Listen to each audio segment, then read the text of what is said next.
കോഴിക്കോട് താമരശ്ശേരിയിൽ വീണ്ടും വീട് കുത്തിത്തുറന്ന് മോഷണം. കൊരങ്ങാട് പരിവിങ്ങൽ ഷംസുദ്ദീന്റെ വീട്ടിലാണ് മോഷണം നടന്നത്. വീട്ടിൽ സൂക്ഷിച്ചിരുന്ന 8 പവൻ സ്വർണവും 17,000 രൂപയും കവർച്ച ചെയ്യപ്പെട്ടു. ഒരാഴ്ചക്കിടെ 8 വീടുകളിലാണ് മോഷണം നടന്നത്. മോഷ്ടാവിന്റെ CCTV ദൃശ്യങ്ങൾ ഉൾപ്പെടെ പുറത്തു വന്നിട്ടും മോഷ്ടാവിനെ കണ്ടെത്താൻ പോലീസിന് ഇതുവരെയും സാധിച്ചിട്ടില്ല.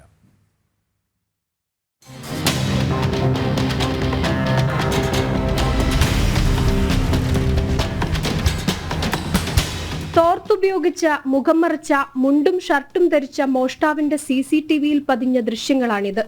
മോഷണം നടത്താൻ ഉദ്ദേശിച്ച വീടിന്റെ പരിസരത്ത് നിരീക്ഷണം നടത്തുകയാണ് കള്ളൻ.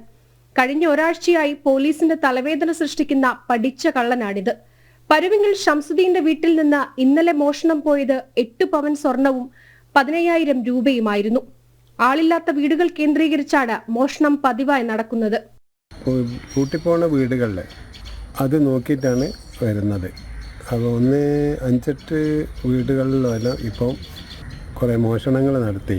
അതായത് അത്രയും പ്രൊഫഷണൽ ആൾക്കാരാണ് വന്ന് ഇത് ചെയ്യുന്നത്. ഇപ്പം ഈ പ്രദേശത്തുള്ള ജനങ്ങൾക്കൊരു ഭീതിയുണ്ട്.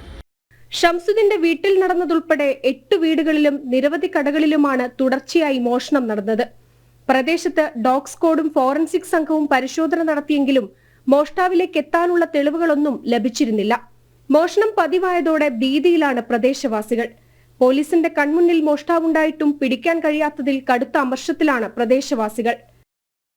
ജനം, കോഴിക്കോട്.